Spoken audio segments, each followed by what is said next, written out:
So, hello and good morning to you all. Good morning.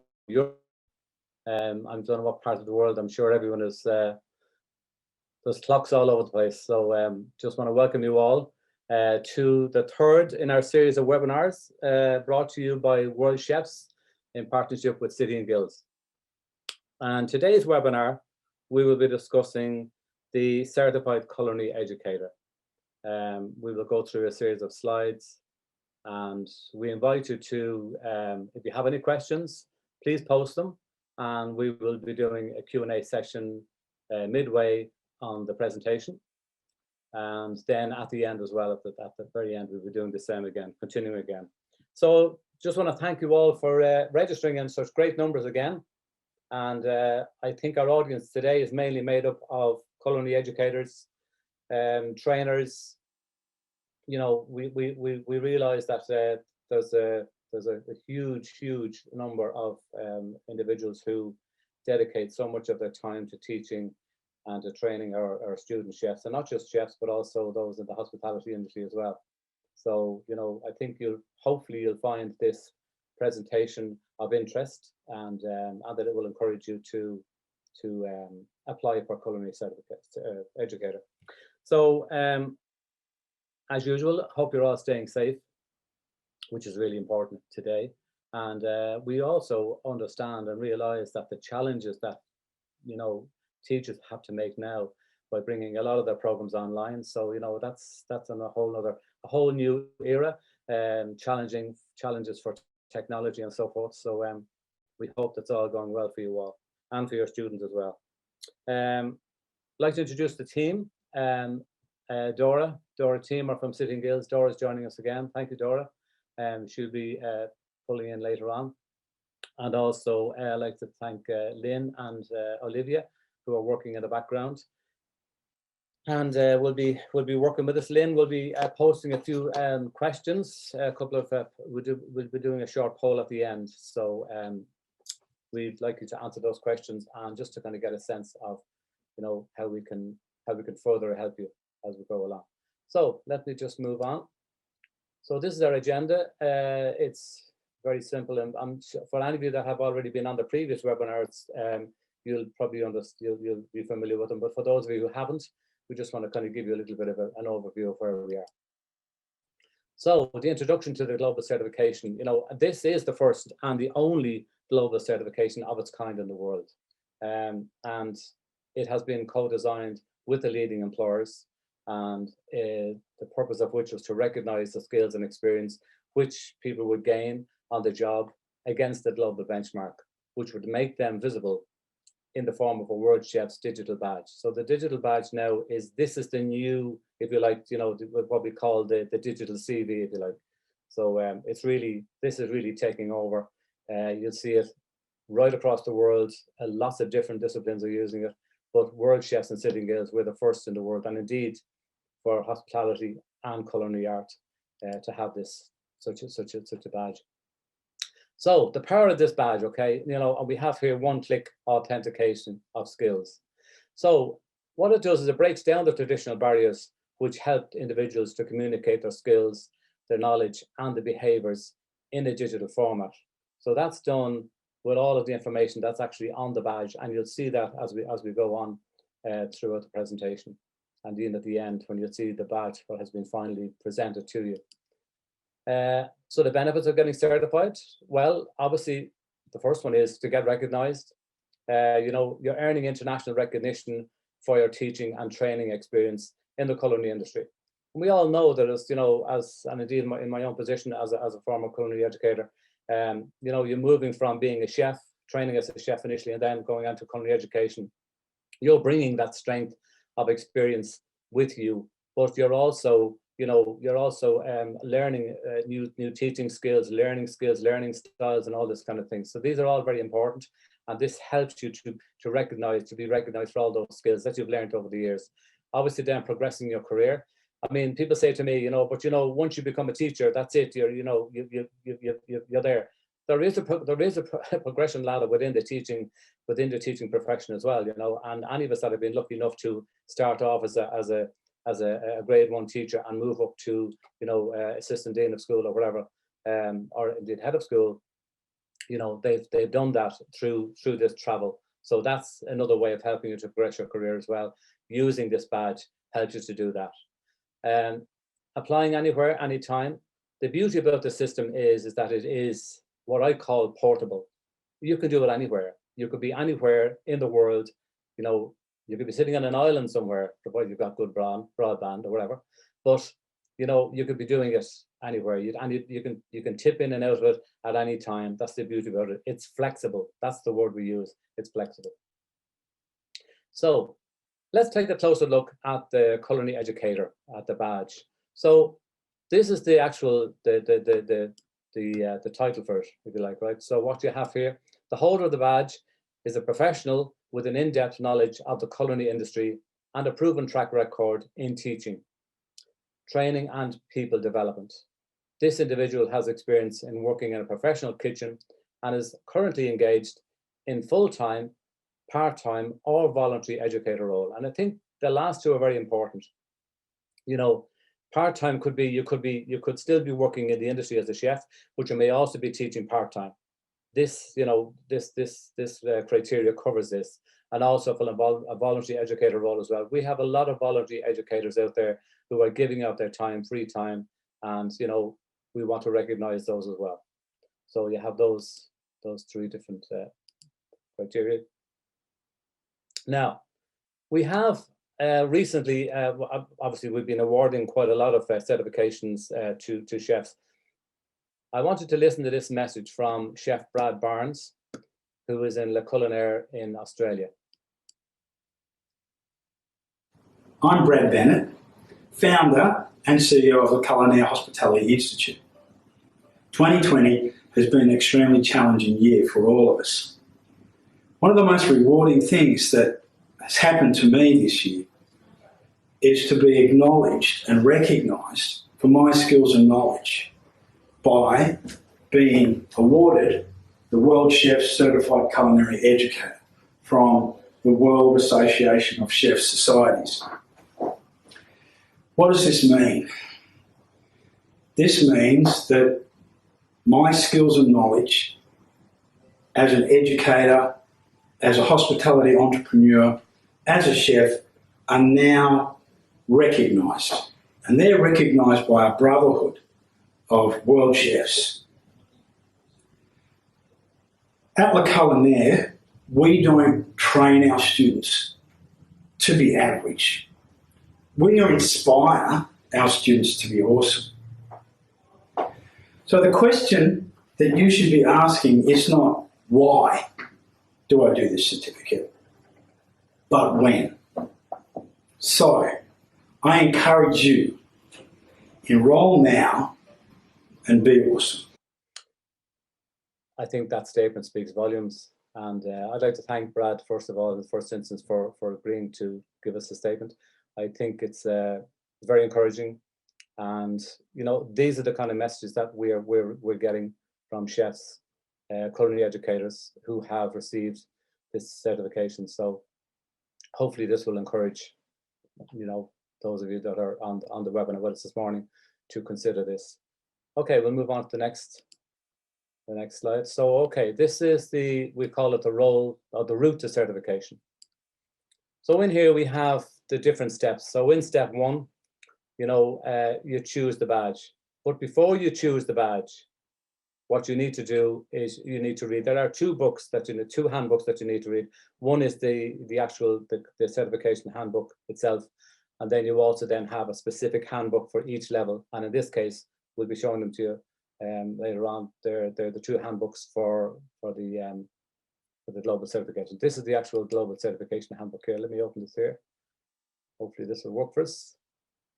And we can just go here. So I'm going to go to Culinary Educator. So this is the journey that you would actually take when you're in our website. So you click on Culinary Educator again, click on more information, and this is what you get. Now I'm going to spend some time on this because I think it's important. So this is the global certification handbook. So in here you have there's only 11 pages in it, so it's very easy to read. And here we say what do the colors mean. So you have the 3 different colors. You have the dark blue, you've got the dark color, the dark blue, and then you have the light color. So the definitions are in the light colors. So here we have the 3, and remember we talked about the three, if you like, 3 main components. The 3 main components are the core skills, the role-specific skills, and the professional development. So in this case, and because this is specific to the culinary educator, you can see here, so the core skill 1 is, being able to demonstrate effective communication skills. And you have all these examples here, right, that you can use, okay? So adapting communications to a variety of audiences, engage and motivate participants. These are all the things that we'd expect, teachers to be able to do, or to be able to do as part of their teaching delivery. So then the next one then will be to demonstrate excellent time management and timekeeping skills. So if a class has to be 5 hours, we go in at 9 o'clock in the morning, but we know beforehand, and that all comes with practice. And then that at the end of the day, you have to leave enough time for roundup, and you have to leave enough time for, reflection at the end of the class, all these type of things. So these are all important. Working in a collaborative manner to ensure the effective delivery of sessions is really, really important.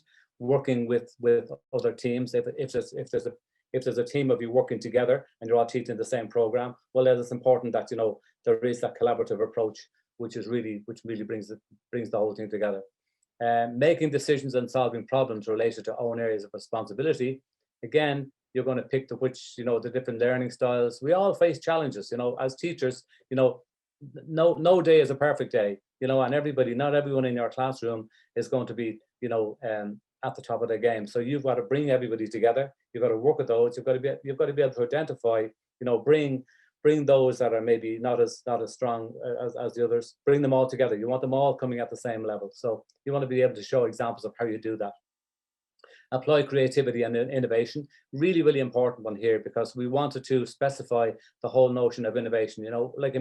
Today we have, and I just spoke about it earlier on, we talk about innovation. We now have the challenges of having to teach online, having to take totally different approaches. So there are new and innovative ways to be able to present your teaching styles and delivery of programs. Motivating and coaching to deliver the results. Very, very important. We motivate our students by giving them positive feedback, encouraging them, and so on and so forth. So all of these attributes are important. Demonstrate effective financial skills. Again, people say, well, what's this about? Well, when they're in a school setting, they don't think about costs, but they need to be aware of costs, because at the end of the day, when they're going out into industry, they're going to be dealing with food. They're going to be buying food. It's costing money. They need to be aware of the cost of food, prepare detailed costing sections, plan sections that manage food waste effectively, and all these kind of things. So these are all very, very important. Demonstrate effective use of resources. Again, a very important one as well, being able to use what you have, and the equipment and so on and so forth. Promote sustainable practices in the kitchen. When we sat down, when Worldchefs and City and Guilds sat down together, it was an area that we were very conscious of. And given the fact that, Worldchefs, we have our own sustainability program, we wanted to kind of, make sure that we were reinforcing this as part of the criteria for this as well. So you can see here, there's quite a lot of stuff here: reducing waste, recycling of packaging, and so on and so forth, selecting equipment, food miles, consideration of animal welfare, all of these type of things. So these are important. Again, role specific, and then we're moving on to role specific skills. So this is identifying and responding to individual learning needs, carrying out initial assessments of each participant, being able to establish their level of skill and experience. This is all part of what we do as teachers. Developing an understanding of each participant to create the most suitable learning experience. Again, another really important point. Prepare to deliver sessions. So again, being able to deliver a session, having the right content, being able to do it at the right speed, prepare evaluation, feedback forms, all of these things. These are all important. And then delivering the session using the teaching techniques which enables participants to maximize their potential. You've got to be able to do that, provide the evidence for that, consistently achieve the required standard for teaching and learning. Again, all part of the requirement. Assess and evaluate participants' work and make recommendations for improvement. Again, very important. This could be done through self-evaluation as well as peer evaluation as well. So you've got the two sides of it there. And again, just presenting evidence for that. Demonstrating in-depth knowledge of current legislation for health and safety requirements and relevant bylaws. Well, I mean, if we think about in today's world, we're now looking at COVID-19. We're now seeing where programs are being developed which incorporates COVID-19 food and health and safety systems, which again is a very important point as well, which needs to be made cognizance of. So all of this is important. Demonstrate a working knowledge of technology relevant to the role. What technologies are used? I mean, is the technology in the kitchen? Is there electronic? Is there digital, say, electronic systems for food ordering, waste, and so on and so forth? How is stuff recorded? Is food stored? Is food labeled? And all this kind of thing. So then we move on then to professional development. This is really important. You have to demonstrate in-depth knowledge of career pathways within the hospitality industry, including progression opportunities for your current role, as I spoke about earlier on. Very important again. Undertake a range of training and learning activities to maintain occupational currency in teaching and learning and in the culinary arts. So that would be asking you to provide evidence, if you have gone on and done, say, maybe a postgraduate degree or in teaching and learning, or if you've done, say, a master's degree, all this kind of thing, anything that's related to teaching. In the culinary arts as well, it could be workshops, it could be to do with sugar craft, it could be to do with chocolate work. Doesn't matter what it is, as long as you're able to provide the evidence for that, because again, that shows that you're continually improving your skills, and those skills then are being transferred into your classes with the students. And you can see here as well what the definition of training and learning activities are. You can see it here, training or learning needs. So we've got it fairly well laid out here. And then the last one will be apply knowledge and skills gained for training or learning activities to improve your own teaching and training practices. So again, you're identifying opportunities to apply new knowledge and the skills learned, as I said before. So that's that I think covers that. So let me just bear with me for a second, see what's happening here. I need to close that back down. Okay, I'm going to go to this one here. Bear with me for a second. Here we go. Sorry now. And so that was that. So sorry, let's go back to step one here. So choosing your badge, visit the website, read the certification requirements, make sure that the certification level matches that of the matches your skills and experience. Well, if you meet all the criteria that we've spoken about for the culinary educator, well then you just progress. You can see here step 2 is you apply online, pay the application fee, you receive your access to the account, and so on and so forth. Number 3, then submit the application, prepare and upload your evidence. Your application will be assessed. You'll be notified if further information is required. Step 4, you receive your badge. You'll be issued with your digital badge if your application has been successful, and then you can claim your badge you can claim and start using your new badge. So I'm going to move on to the next slide, because again, this here is where we have it here, and just reinforcing the previous slide in a sense. So entry requirements, relevant experience, employment status. You must be currently employed in one of those positions that we talked about earlier on. The witness testimony, we'll discuss that now later on, because we will be showing you the witness form. The witness confirms that the applicant has consistently demonstrated the skills and competencies required. Now, if it's a case that you happen to be the owner of your own private school or whatever, well, then you'll complete what's called the declaration of business ownership, if it's applicable. And then the written tasks, well, that's the culinary knowledge and skills, experience working as a culinary educator, full-time, part-time, or voluntary, as we've just spoken about in the handbook. The badge components, we talked about the core skills, the role-specific skills, and the professional development. I think you'll agree that read that handbook. It's very, very important to read the handbook. I can't stress it enough. That it's really important.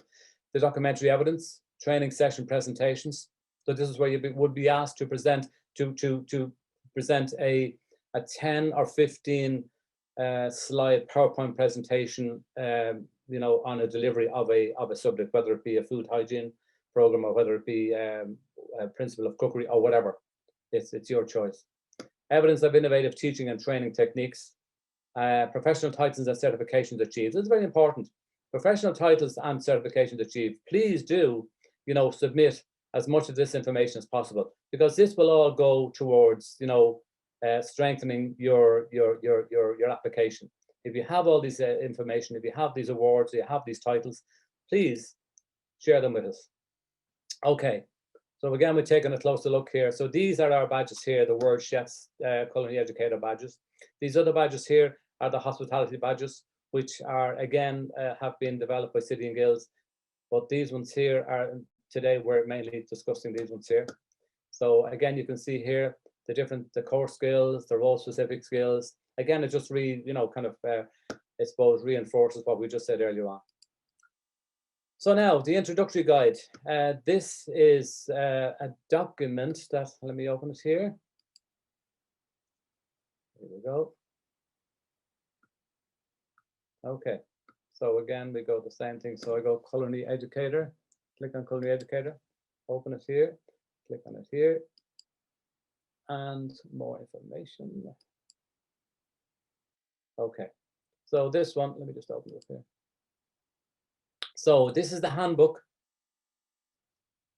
for, oh, what happened here? That opened the same one again. Sorry, my fault. I don't know why that did that. Sorry, I wanted to open the, I thought I was opening the other handbook. Sorry, I don't know what happened there. If we don't have it, I'm not going to worry. We won't worry about it. We'll get it again. We'll get it again on the next slide, I think. Yeah, it's actually this one here.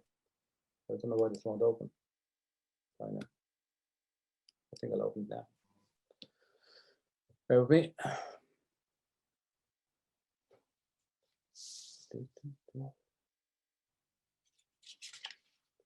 Yeah, okay, this is it. Sorry, my fault.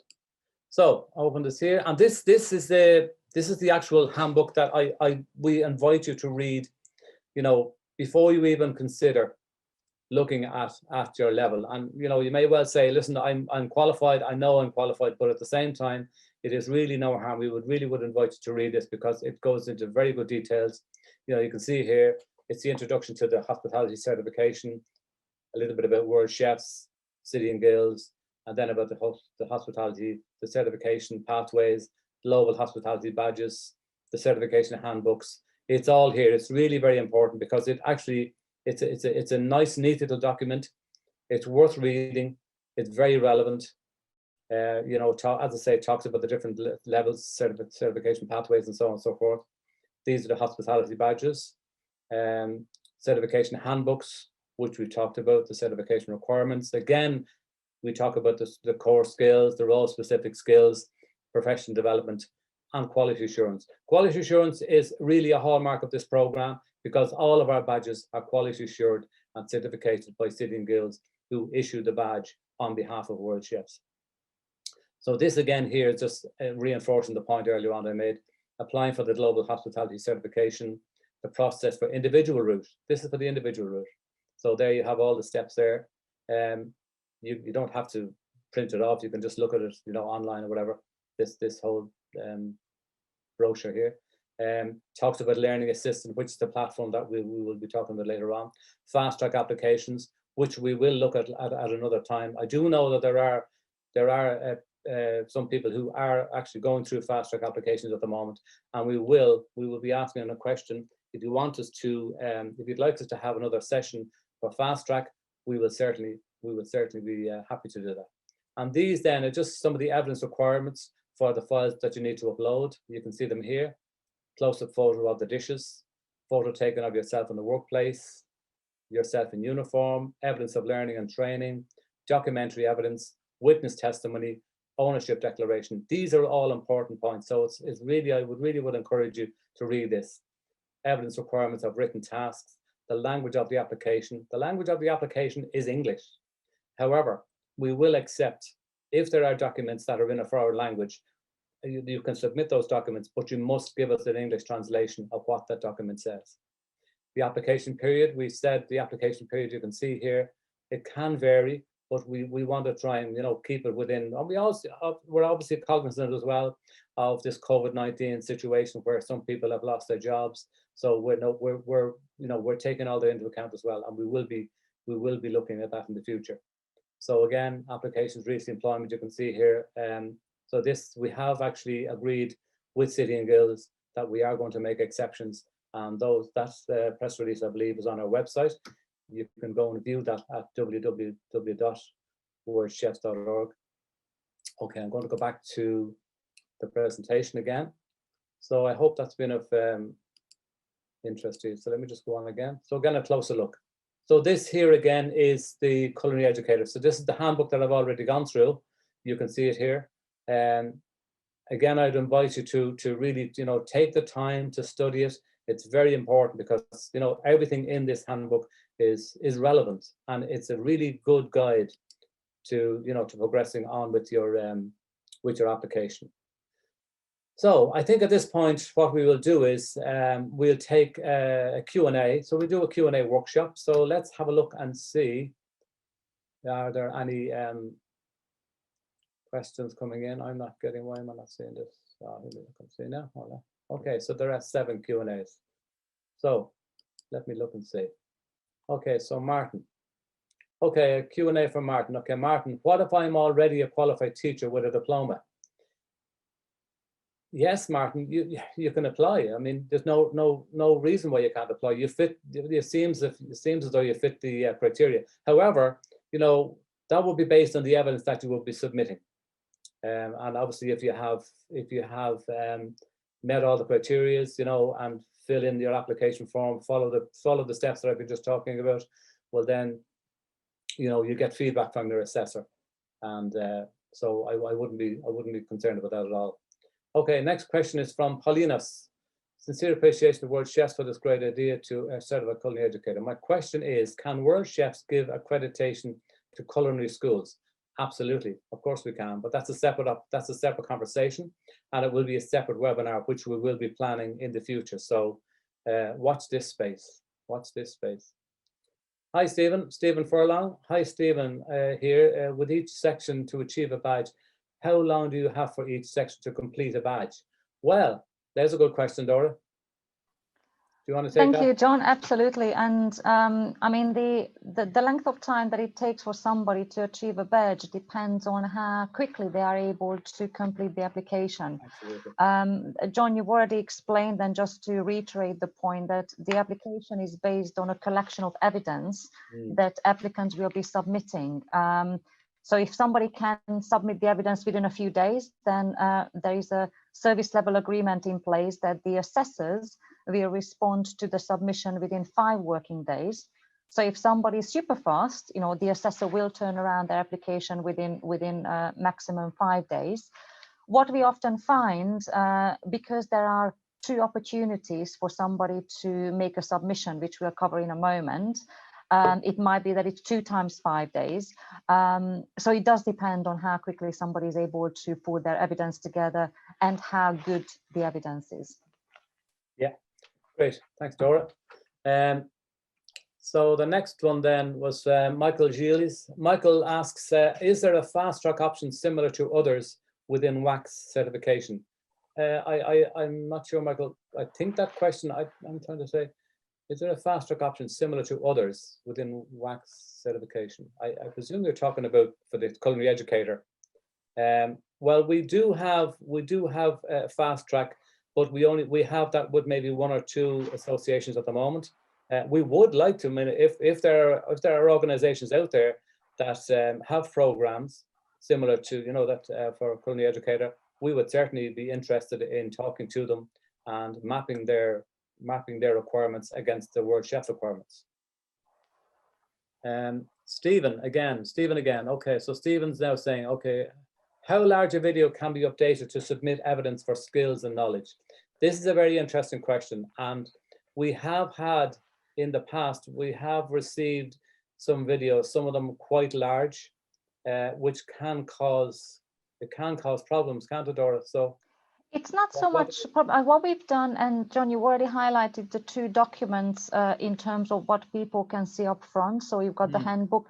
But and maybe that might be a good time, John, for me to run through the system, because then participants can see what the system looks like, and we can then come back to the FAQs, because I think quite a few of the questions are around what needs to be submitted. But just to answer Stephen's questions, we are not actually asking them to submit a video. No. The requirements are around, there are different types of evidence from the sessions you would be running. We are asking for a few photographs. So video is not something we require. If somebody would like to upload, then we would ask that it's very contained and very focused. So please don't upload a 20-minute video, because we also need to be conscious of the assessor's time. So they are looking to see whether they can find the right type of evidence. Absolutely. And what will happen, and I'll show that to you in a moment, once you have applied, you will be within the online system. And in the online system, you will be presented with a series of tasks. And every task will tell you what you need to do and what you need to upload. Absolutely. So, okay, so then will we move on, or do you want to? I mean, John, what we could do, if I do a quick tour of the system, and we then come back to the questions, because it's only going to take about 5 minutes. And just to say to people, any of the questions that we don't get to answer today, we will answer them eventually. We promise you that we will get back to those questions. Is that okay? Absolutely. Okay. So, John, if I could ask you to drive the slide deck, and if we could just move to the next one. So you've already showed the page. This is really the home page for global certification. You already showed the participants that once they click on the badge, they will be able to choose, of course, read the handbook, which is really important. And secondly, they can then pay the application fee. Once they have paid the application fee, then they will receive a welcome email. And within the welcome email will come from the certification partner to Worldchefs, so that's City and Guilds. And then the welcome email will contain a link for them to use, which will, firstly, there will be a first time link. So they will be asked to activate their account. And once they have activated the account, which really just requires them to set a password, then any future logins will be happening from the page that we can see on the website. So they will need to use the username, and please make sure that you check the username in the welcome email. Typically, it will be your first name dot last name. It's not your email address. That's when some people get a bit confused. It's simply just your first name, last name, as confirmed in the welcome email. And the password will, of course, be the password that you will have set for yourself. Yeah, and the other thing, Joe, as well, correct me if I'm wrong, I think they must activate within 24 hours.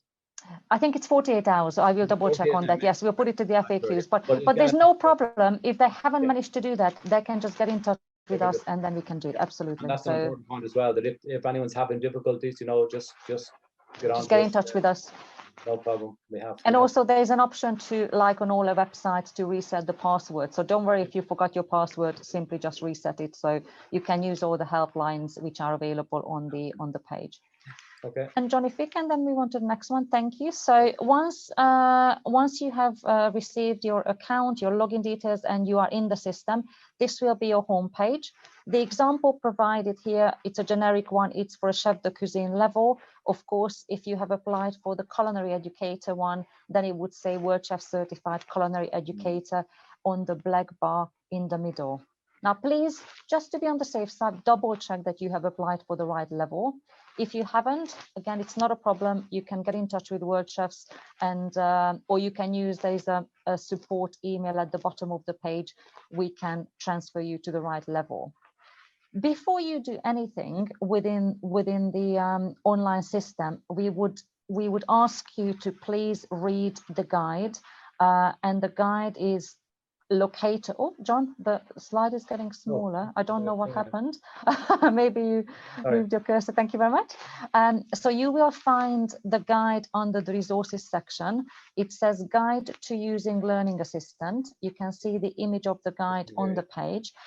That's really what we often describe as your Bible. So please do read it, because it does give you a step-by-step introduction as to what the different elements of the page mean, what you need to upload, how you can progress from not having the evidence, putting the evidence in the system, troubleshooting. You don't have to print it, you can just look at it online, but it is a very detailed step-by-step guidance. It's a good reference guide. And in order for you to make sure that the application is successful and your evidence is on point, if you follow the guide, we have had many people who have made beautiful applications because it was clearly laid out. It was very easy for the assessors to go through, and that can speed up the process of you hopefully getting your badge. Absolutely.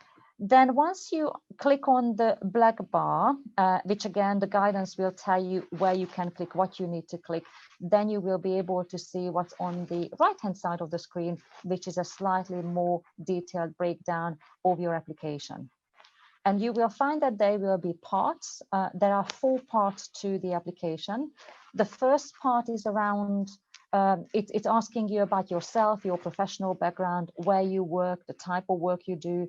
The second part will be the confirmation from your witness, which John has already said would be your line manager or somebody who's in a position to be able to comment on your professional reputation, professional background and knowledge and experience.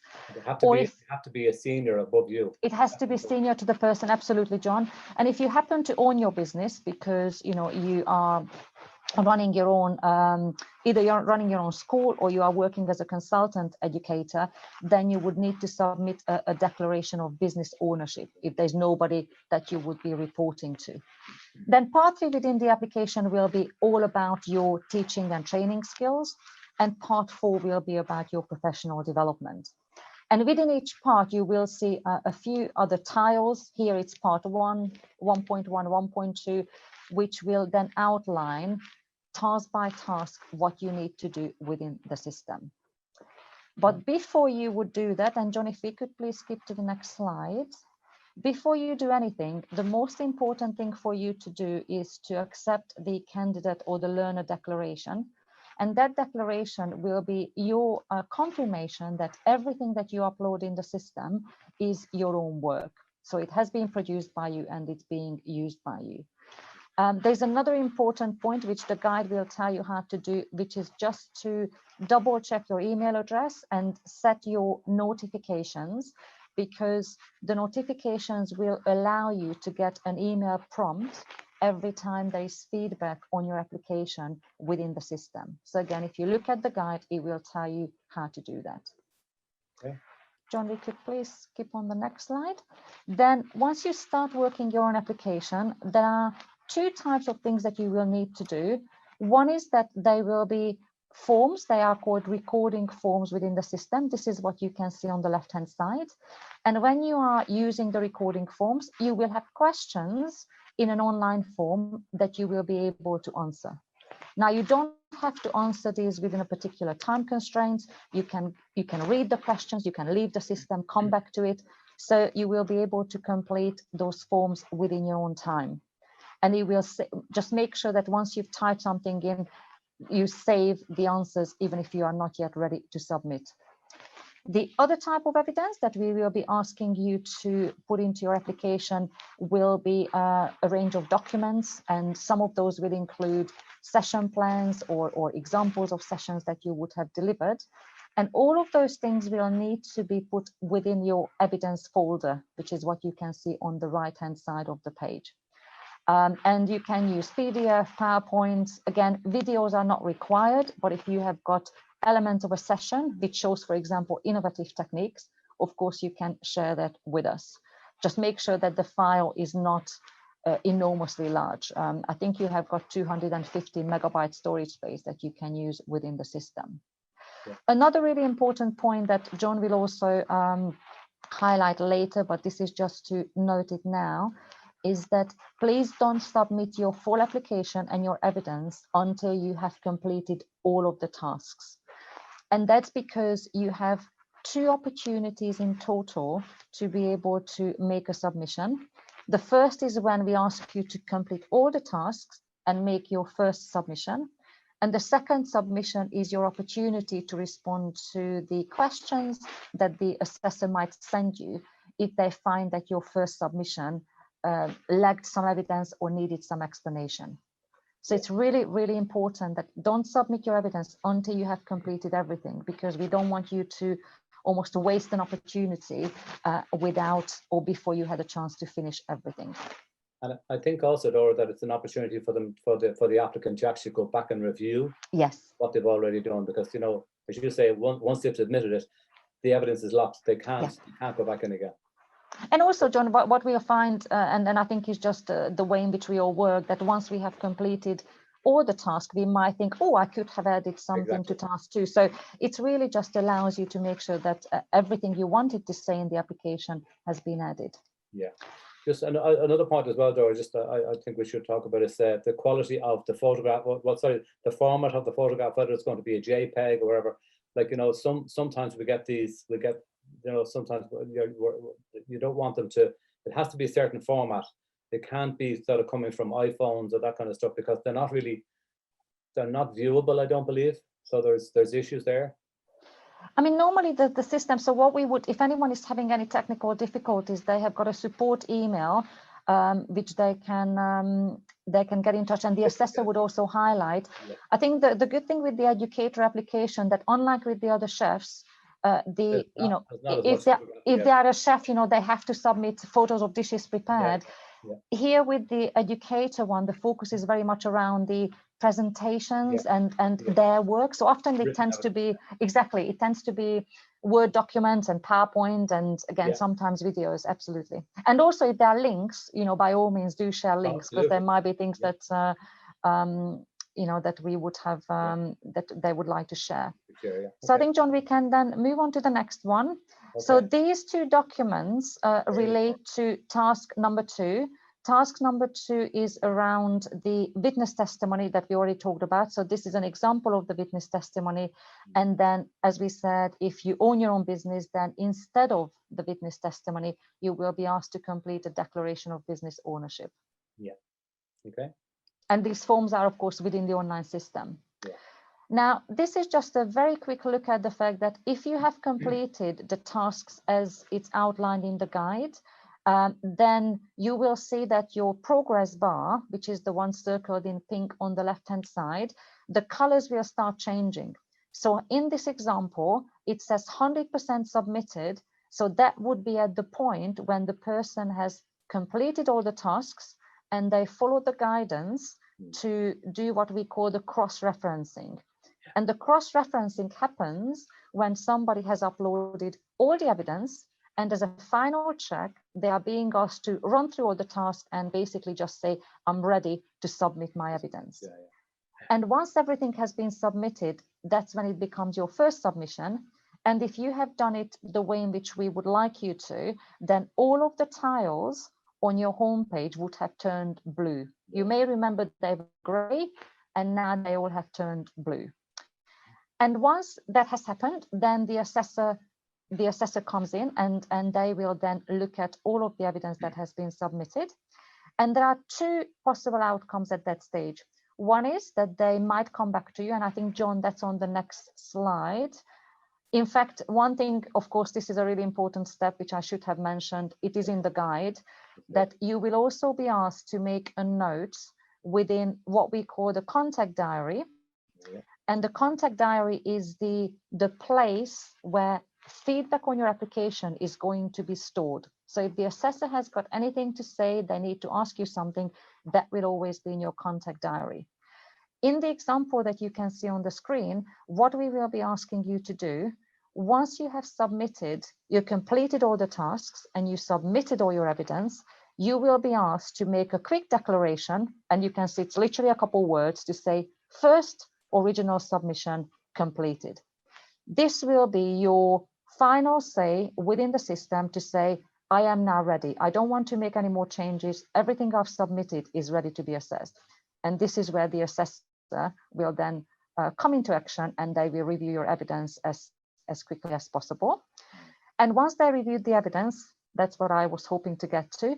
If there's anything that's missing from your application, then you will get a notification if you set up your notifications correctly. And the task which needs a bit more clarification or needs to be answered would turn yellow. So this mustard color will tell you, and on the right hand side you can see, you will be able to see which tasks have been returned to you.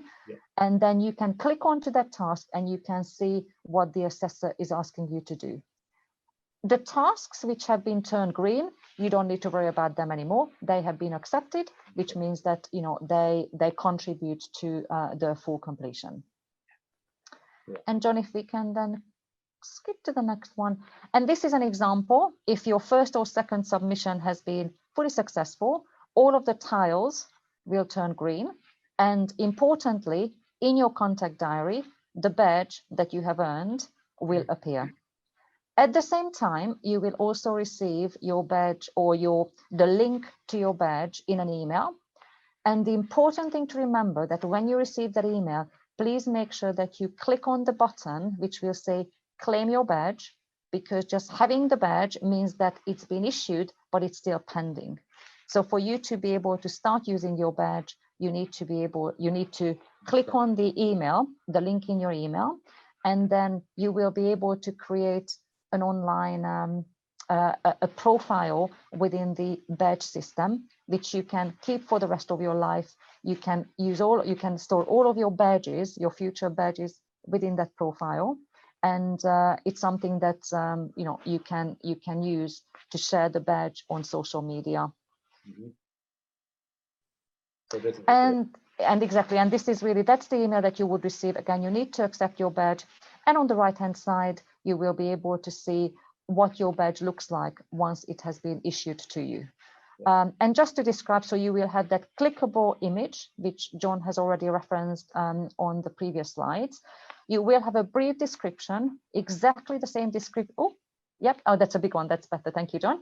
You will have the description of the badge, which matches what you would have seen in the handbook. Then you will have what we call the skills tags. So they are the boxes with 1 or 2 or 3 words in them. They are the key skills and competencies that the badge represents. Now, apart from providing an overview, they also link to live job portals and job opportunities in a number of countries. So, that's what really shows you the power of digital badges. It's not just the fact that it looks pretty and you can put it online, but it's the fact that it has got security behind it. It's instantly verifiable, but also it's linking into other places like job portals and other engines around the world. Yeah. And John, would you like me to say a few words around the certificate coming, or would you like to?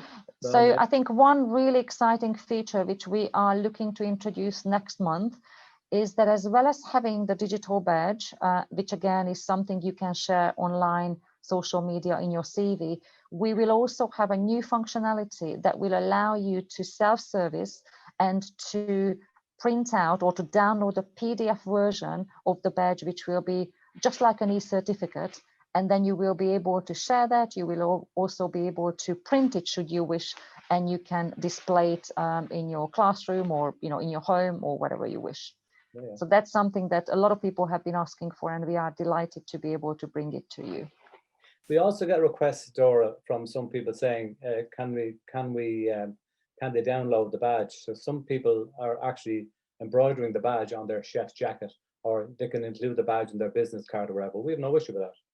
Well, we don't control, the use of the badge image, in a sense that from the digital badge point of view, the verifiable nature of the badge comes from the fact that somebody will click on the badge image, let's say it's in your email, and that will then tell you who it's been issued to, when. So all the details are securely embedded into the badge, because we are using the same the same technology as you would find it in blockchain. So obviously, it is the most secure technology in the world at the moment.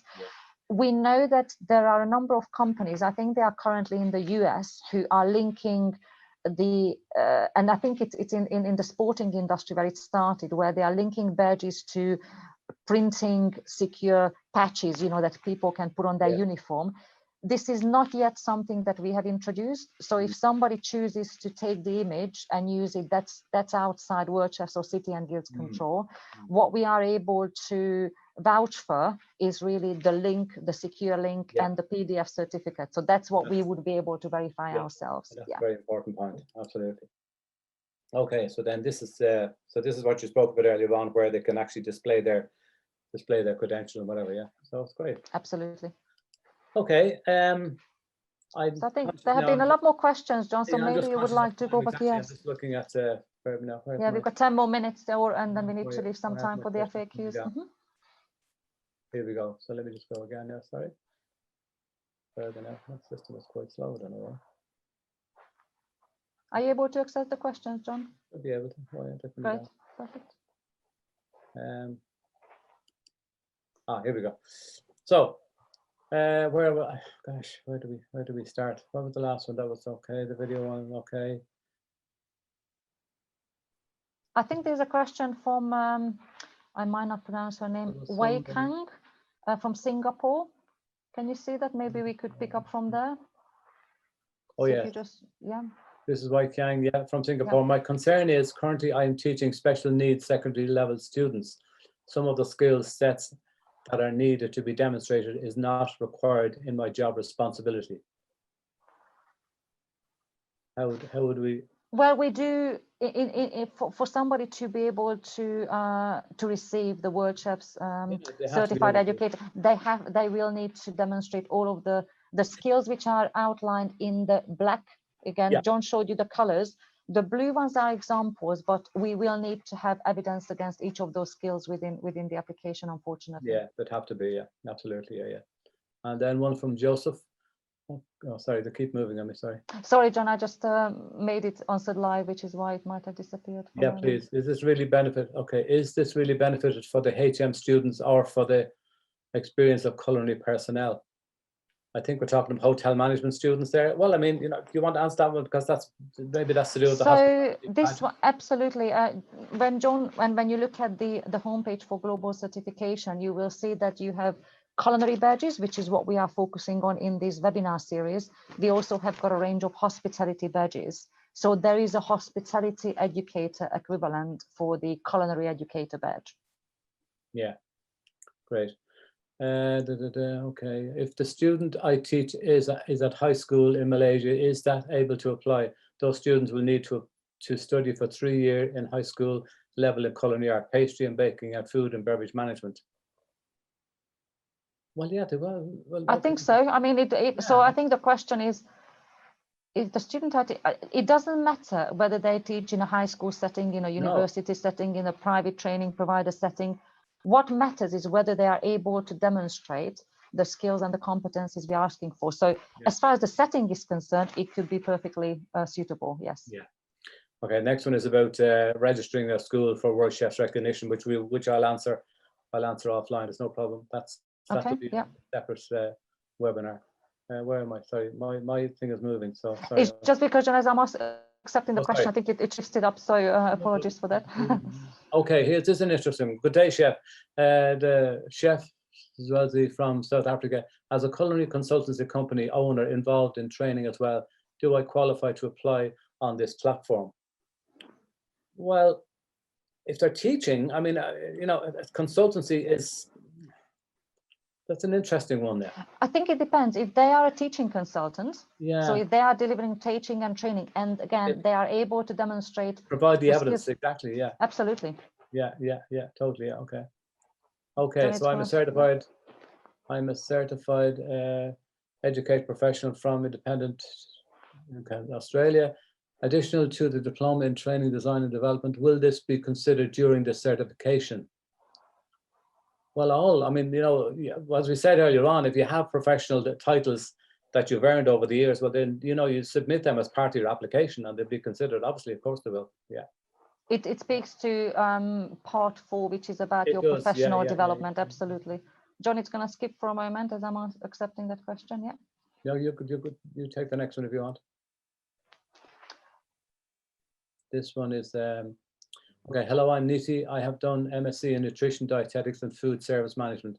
I'm running a cooking school where school children aged 9 to 16 years come to learn cooking and become self-sufficient for their meals. Also, we teach farming, so have been working on farm table concept for schools. We would how would the certification help us? Well, I think this would be amazing. I mean, you know, this would be, if they meet the, again, if they meet the criteria and if they're teaching, you know, if they, what do you think? Absolutely, and I think in terms of how the certification would benefit the school, Exactly. When an educator achieves the global certification, that means that the teachers have demonstrated their skills meet international standards set by the global professional body, which is Worldchefs, and has been certified by another global body, City and Guilds. So as far as the school is concerned, it would be another set of assurances to the public, to parents, to students, and to the government and funding agencies that the quality of the teaching is very high level. Yeah. So we'll just take few more. So I would say, where was I? Sorry, I would say, sorry, I qualify. So I would say, so if so, would you say I qualify for fast track, and what would present? I can't say what do you qualify for fast track. They'd have to provide the evidence. And we obviously have to meet the criteria for fast track. As I've said earlier on, you know, we do have arrangements with 1 or 2 organizations for fast track where we've mapped their programs. Where we don't have that, well then we'd have to, you know, my suggestion would be apply using the individual route. Marcus, and John, Marcus. Oh, you're looking to Marcus? There was one from Alan, if I can just quickly pick that up, when he's asking whether he can upload link to an electronic portfolio such as PebblePad. We need the evidence to be put into Learning Assistant directly. And I think that's a very important point, that the evidence can only be accepted on the Learning Assistant platform. That's right. You know, we will not accept it anyway. Marcus's question we'll probably follow up with him directly. Brian, are the continuing education requirements for the digital badges or yearly fees? A very interesting question. This is a one-off. Once you apply, and if you've been successful, it's a lifetime award, Brian. So you don't have to pay every year. It's a one fee, which again, we obviously need to mention more of, I suppose. Emmanuel, I have a question regarding the evidence folder. If I answer questions and submit other files, will it automatically be saved and go back to file submission the other day? Oh, I don't know what that means. Saved and go back to file submission the other day. Maybe he's in the middle of doing something. Again, I'll take that question. We'll take that question offline. I think if I read Emmanuel's questions is that if once you put something into the system, you can change it as many times as you wish before or until you reach a point when you submit your evidence.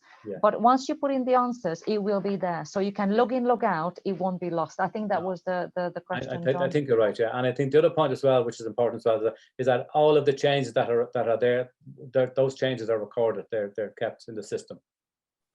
Yes. Abraham, good man, Abraham. How are you, chef? We have clarification on the. Oh, okay, that's a separate email. That's an email. That's no okay. Problem. That's one of our partner schools. Hi, I'm teaching right now in senior high school in the Philippines. I'm also have a national certificate 3 and 4 in commercial cooking.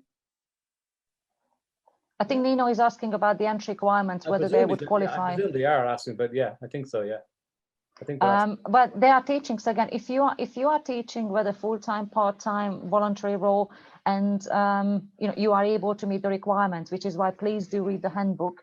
Then the setting doesn't really matter as long as you can provide us with the right evidence. Here's a very good question from Warren. So Warren is asking, is there a requirement for chefs to be a member of a culinary association as well as a teaching institution in order to get certification? Well, in the first instance, you don't have to be a member of your chef association. But if you're teaching in an institution, yes, I mean, obviously, unless, as we said before, unless you run your own business. But, I assume that's what he means, that's the question he's asking. So it's not, we are not, I think the part of the answer is that we don't require that you are a member of a chef's association. No.